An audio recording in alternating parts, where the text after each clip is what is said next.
Hello and welcome to happy cinema. 'Sagar' నటించిన 'the 100' movie యొక్క review అయితే చూద్దాం. దానికంటే ముందు నా ఛానెల్‌లో లేటెస్ట్‌గా రిలీజ్ అయిన మూవీ యొక్క రివ్యూ అయితే ఉంది. మీకు నచ్చితే తప్పక చూడండి. ఈ సినిమా కథ చూసుకుంటే విక్రాంత్ అయితే ఐపీఎస్ ట్రైనింగ్ కంప్లీట్ చేసుకున్న తర్వాత దాన్నయితే జాబ్‌లో జాయిన్ అయితాడు. అప్పుడు ఆయనకైతే ఒక రాబరీ కేస్ అయితే వస్తుంది. ఈ రాబరీకి సంబంధించిన ఇన్వెస్టిగేషన్ ప్రాసెస్‌లో అయితే విక్రాంత్ ఇష్టపడిన అమ్మాయి కూడా ఈ యొక్క రాబరీ గ్యాంగ్ విక్టిమ్ అని తెలుస్తుంది. ఇప్పుడు విక్రాంత్ ఈ కేస్‌ని ఇంకా సీరియస్‌గా తీసుకొని ఇంకా ఫాస్ట్‌గా ఈ కేస్‌ని కంప్లీట్ చేయాలని అనుకుంటాడు. ఈ ఇన్వెస్టిగేషన్ ప్రాసెస్‌లో అయితే విక్రాంత్‌కి ఒక నమ్మలేని నిజం అయితే తెలుస్తుంది. ఏంటా నిజం? ఎందుకు ఈ గ్యాంగ్ ఓన్లీ ఆర్తి కుటుంబాన్ని టార్గెట్ చేస్తుంది? ఎందుకు ఈ గ్యాంగ్ ఓన్లీ బంగారాన్ని దొంగతనం చేస్తుందనే లింక్స్, దానికి సంబంధించిన డీటెయిల్, దానికి సంబంధించిన కథ అయితే విక్రాంత్ కనిపెట్టాడా లేదా అనేది సెకండ్ హాఫ్‌లో చూస్తాం మనము. ఈ సినిమా అయితే బేస్డ్ ఆన్ ట్రూ ఇన్సిడెంట్స్ అంట.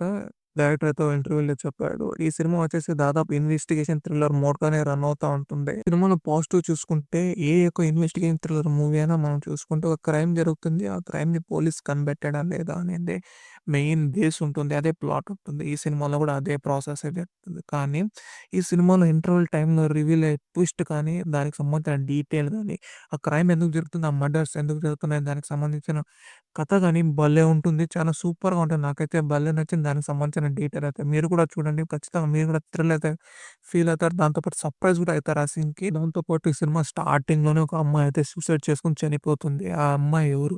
ఆ అమ్మాయికి, హీరోకి కనెక్షన్ ఏంటి? ఆ డీటెయిల్స్ కూడా బాగానే రాసుకున్నారు. అది బాగానే కన్సీవ్ చేశారు ఆ సీన్‌నైతే. ఫస్ట్ హాఫ్‌లో జరిగే ఇన్వెస్టిగేషన్ ప్రాసెస్ అయితే భలే ఉంటుంది. మనం ఒక్కొక్క సీన్‌కైతే ఎంగేజ్ అయిపోతాం. దాదాపు 1 అవర్ మనం అయితే కంటిన్యూయస్‌గా ఎంగేజ్ అయిపోతుంది. దాంతో పాటు ఈ సినిమాలో ఫోటోగ్రఫీ గాని, బీజీఎం గాని మనల్ని అలానే హుక్ చేసేస్తుంది ఆ సీన్‌కి.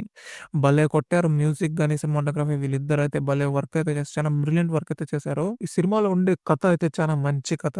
ఈ కథతో పాటు ఒక మంచి మెసేజ్ అయితే క్లైమాక్స్‌లో చెప్పడానికైతే మూవీ టీమ్ అయితే ప్రయత్నించింది.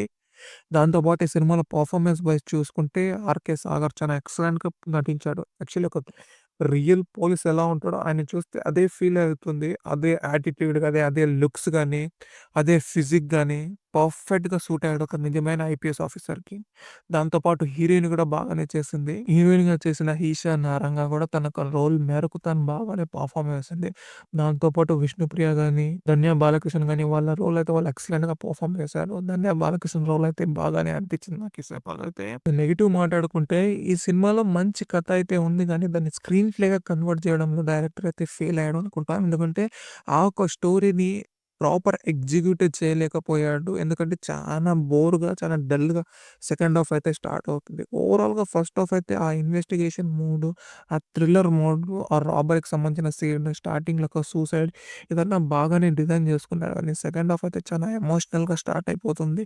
చాలా స్క్రీన్ ప్లే వచ్చేసి చాలా డల్‌గా ప్రిపేర్ చేసుకున్నాడు. కాబట్టి నాకైతే చాలా బోర్ అనిపించింది. చాలా డ్యూరేషన్ కూడా చాలా లాంగ్ అనిపించేసింది సెకండ్ హాఫ్. మేజర్ డ్రాబ్యాక్ వచ్చేసి ఈ సినిమాకి సెకండ్ హాఫే అనుకుంటా. ఈ సినిమాలో అయితే ఎటువంటి అడల్ట్ కంటెంట్ అయితే లేదు. మీ ఫ్యామిలీతో ఈ సినిమానైతే చూడొచ్చు. ఇన్వెస్టిగేషన్ థ్రిల్లర్ మూవీస్ అయితే నచ్చే వాళ్ళకైతే ఈ సినిమా అయితే నచ్చుతుంది. ఒకవేళ నా కంటెంట్ మీకు నచ్చితే ఈ వీడియోనైతే లైక్ చేయండి. నా ఛానెల్ సబ్స్క్రైబ్ చేసుకొని ఈ వీడియోనైతే షేర్ చేసుకోండి.